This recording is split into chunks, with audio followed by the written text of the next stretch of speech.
خور رانه غیر چاپیر اور دی خو زه غلی یمه خور رانه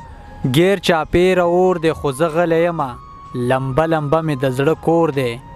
خو زه غلی یمه او نور مې عطا د حوصلې امتحان سله اخلي نور مې عطا د حوصلې امتحان سله اخلي اوس د جذباتو حال مې نور دی خو زه غلی یمه سلامونه او نیکې هیلې احترامات مې ومنئ ملګرو ستاسو ادبي ملګری صالح نادان یم او یو ځل بیا تاسو سره په عیني خپرونه کې حاضر یم په دې هیله یم چې روغ جوړ به یې او د صحت په جامه به یې مینوالو نن را سره په خپرونه کې یو داسې شخصیت میلمه دی چې هیڅ د تعارف محتاج نه دی ځکه چې د پښتو ادب دپاره بلها زیار کړي دي او بلها خدمات یې کړي دي او اوس هم کوي لګیا دی نو وخت مو نه اخلم خپرونه کې د جانزیب کالج سوات د پښتو څانګې چیرمن ډیر ښاغلی پروفیسر عطاالرحمن عطا صاحب را سره نن ناستې کوي راځئ چې هغوی ته په خپل پروګرام کې هرکلی او ستړي مشي وایو ډیر محترم او ډیر ښاغلی عطاالرحمن عطا صاحب تاسو ته په خپل پروګرام کې ډیر په مینه او په احترام باندې هرکلی او ستړي مشي وایم ډیره مننه صالح نادان صاحب ستاسو مننه کوم چې را سره ملاقات شو او بیا په دغه خپرونه عیني کې هم د خپلو مینوالو سره مخامخ کړو تاسو چې د پښتو ادب او پښتو ژبې او شعر دپاره د دغې پروګرام د لارې کوم کار کوئ نو دغې کار ته په ډیره درنه سترګه ګورم او ستاینه یې کوم او هیله لرم چې په روان وخت کې به دا کار د دې نه نور هم تیز شي ډیره زیاته مننه مو کومه خوشحاله اوسئ عطاالرحمن صاحب به داسې به څوک نه چې ستاسو د نوم نه به خبر نه وي او تاسو به نه پیژنئ خو بیا هم زموږ د عیني داسې مینوال دي چې هغوی به ستاسو نه نه وي خبر نو د هغوی دپاره مو که خپله لنډه شان پیژنګلو وکړه نو ډیره به ښه زما نوم عطاالرحمن دی او عطا زه د تخلص په توګه په کارومه زه په شنګله ضلع کې پیدا شوی یم په کال 1981 کې او بیا مختلفو وختونو کې د سبقونو په سلسله کې پاتې شوی یم بیا هم په جانزیب کالج کې نوکري شوې ده په پښتو څانګه کې د استاز په حیثیت کار کوم نو په دغې سلسله کې زه په سوات کې پاتې کېږم ډېر وختونه وشو چې سوات کې اوسم شعر در خپل هدف پورې لیکم او د پښتو سره مې مینه ده د پښتو ادب سره مې مینه ده نو ځکه د پښتو ادب د یو زده کوونکي په حیثیت راته په خپل ځان ویاړ دی ډیره زیاته مننه عطاالرحمن عطا صاحب دا هم راته راڅرګنده کړې چې دغه شاعرۍ دغه آغاز مو د کله نه کړی دی نادان صاحب د سکول د دور نه د پنځم شپږم نه وروستو چې کوم اووم اتم جماعتونه راځي نو په دغې کې چې کوم ما لیکونه کړي دي په هغې کې ماته داسې ښکاري چې د شعر رنګ دی داسې د ولسي ادب رنګ پکې دی هغه وخت کې به م لیکل کول هغه ټایم پرې نه پوهېدو چې دا شعر دی یا څه دي خو اوس ماته دا اندازه لګي چې دغه د اووم اتم ورځو کې چې کوم موږ لیکل کول نو دغه د شعر ابتدا وه نو دغه رنګ د سکول د دور نه دغه لیکل شروع کړي دي جی ډیره ښه ده عطا صاحب دا هم راته ووایه چې د کوم چاپ اثار لرئ او که نه یا مخکې مو ورته څه اراده شته نادان صاحب 3 شعري مجموعې زما چاپ دي خپلو سلګونه مې نغمې جوړې کړې په 2006 کې د احساس لل مې رنګونه سپړي په 2010 کې او د سپوږمۍ د پلوشو ټالونه په 2014 کې نورم شاعري شته څه نثر هم شته کله پاک وکړه نو انشاءالله هغه به هم د چاپ په بڼه خپلو ملګرو ته خپلو مینوالو ته وړاندې کومه ډیره ښه ده عطاالرحمن صاحب دا هم راته ووایه چې په غزل په پښتو ادب کې نن سبا څومره اهمیت لري مننه نادان صاحب د مشرقي ژبو په شاعرۍ کې د غزل صنف چې دی نو دا یو ډیر بنیادي یو ډیر مهم صنف دی چې دا خلک خوښوي په خلکو یې ځان منلی دی او چې څومره هم سفر یې کړی دی نو په دغې سفر کې د غزل اهمیت د غزل خوند او رنګ او د غزل ارزښت کم شوی نه دی بلکې د وخت سره په دغې کې اضافه شوې ده او دغه اهمیت نور هم سیوا شوی دی د هغې څو وجې دي یو د غزل چې کوم جوړښت دی د غزل چې کوم فني جوړښت دی هغه داسې دی چې په غزل کې هر قسم خبره هر قسم موضوع یو شاعر ځای کولی شي نو ځکه دا د ژوند ستونزو سره د ژوند د حالاتو سره په مختلفو وختونو کې روان پاتې شوی دی. غزل په هر وخت کې د ولس د زړه خبره کړې ده، نو ځکه ولس هم غزل د خپلې سینې سره لګولی دی او تر ننه پورې د غزل په اهمیت کې څه کمی نه دی راغلی. او د پښتنو یا د پښتو په حواله باندې به زه یو دا خبره کوم چې دلته د غزل د ترقۍ او د غزل د شهرت او مقبولیت یو وجه دا هم ده چې په دې سیمه کې چې د ډېرو وختونو نه را روان کم مسایل دي، دلته چې کم مرګونه دي، کمې جوبلې دي، کمې ستونزې دي، کمې وینې دي، کمې پابندۍ دي، قدغنونه دي، نو د غزل صنف داسې دی چې په داسې معروضي حالاتو کې د غزل صنف نور هم مخ په وړاندې ځي. نو د دغې معروضي حالاتو لکه بله په پښتو شاعرۍ کې غزل نور هم مخ په وړاندې تللی دی، ځکه چې د غزل صنف ته دلته مناسب ماحول او حالات میلاو شوي دي. ډېر ښکلی او ډېر تفصیلي جواب مو راکړل. او تاسو دا هم راته ووایئ دې سره ریلیټډ پوښتنه ده چې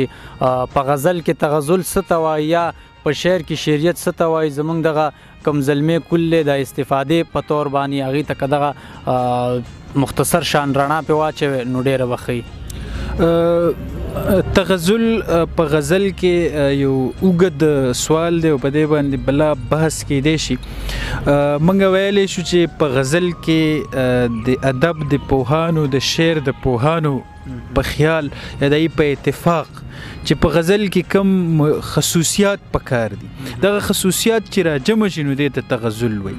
لکه موږ وایو چې په غزل کې رمز پکار دی، په غزل کې ایما پکار ده،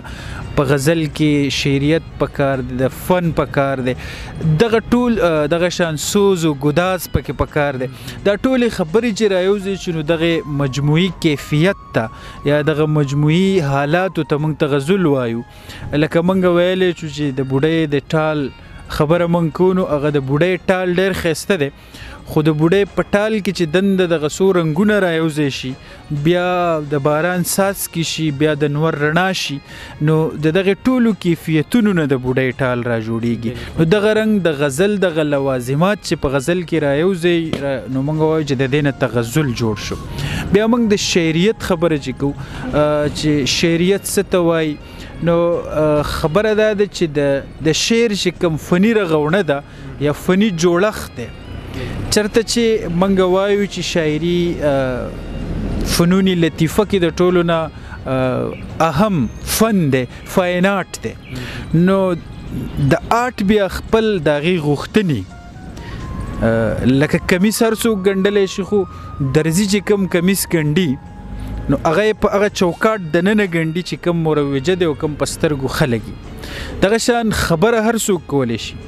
خو هغه شعر نه وي. خو چې کله د خبره شاعر وکړي او په دې کې شعریت شامل شي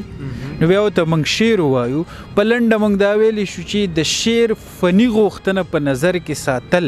او پای کې دنده خبره کول چې فن متاثره نشي، دا شعریت دی. ډېره ښه ده، ډېر ښکلی ځواب مو راکړل. عطاءالرحمن صاحب ډېر ملګري ډېر شاعران دغه وایي چې زموږ شاعري ډېره اسانه ده او ډېره ساده ده، دومره درانه لفظونه پکې نشته او هغه پختګي پکې نشته. موږ څنګه کولی شو چې زموږ دغه شعر ښه شي، هغه پختګي پکې راشي چې کوم لازم وي د شاعرۍ، یعنې هغه پختګي پکې راشي چې شعر کې کم وزن لري. نو د دې دپاره څه کول پکار دي؟ نادان صاحب اول خبره خدا ده چې شعر چې دی دا خدای ورکړه، دا الهامي څیز دی، دا څوک په کوشش نشي کولی.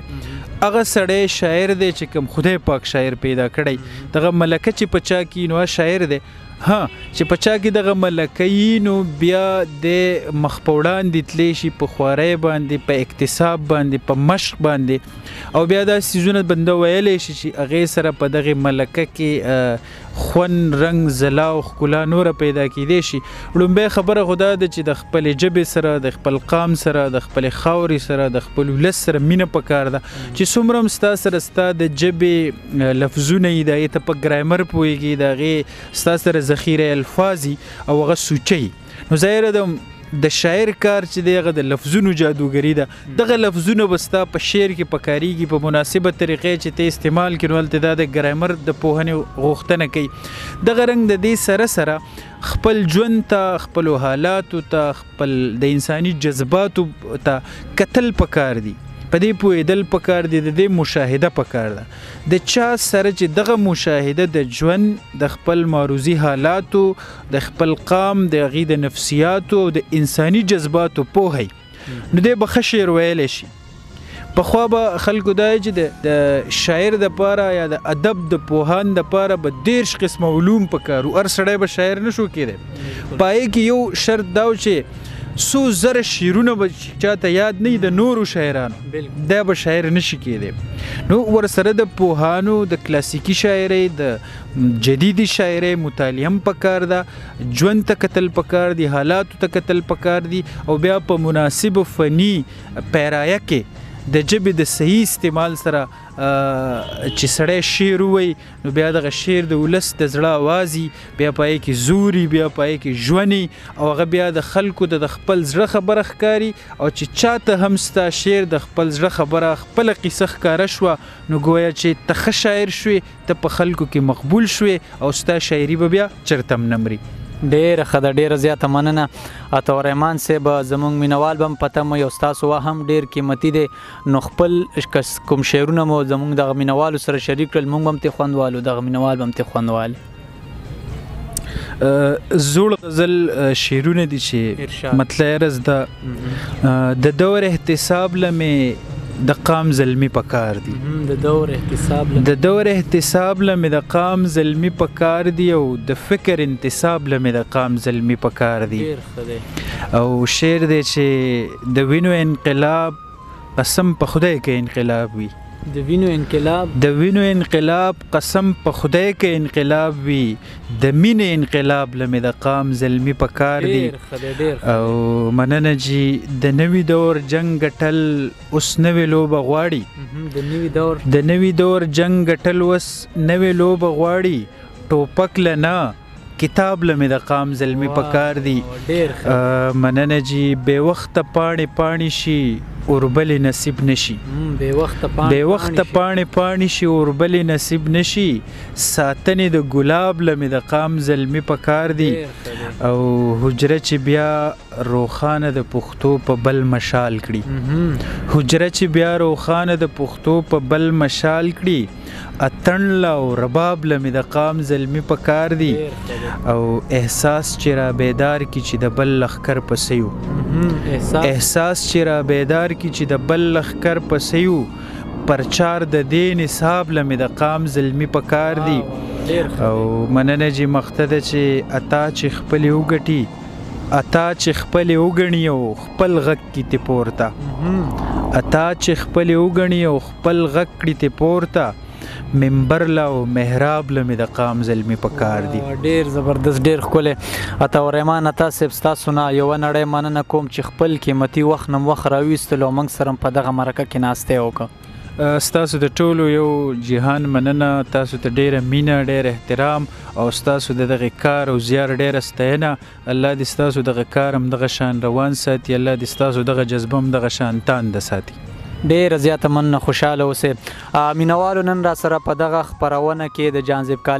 د جانزیب کالج سوات د پښتو څانګې چیرمن پروفیسر عطاالرحمن عطا صاحب میلمه و، چې تاسو ترې نه ډېرې ګټورې خبرې او خوندور شعرونه مو ترېنه واورېدل. تر روانې خپرونې پورې ما صالح نادان او ما سره کیمرمین سنان مومند له ورکړې اجازت د لوی الله په امان.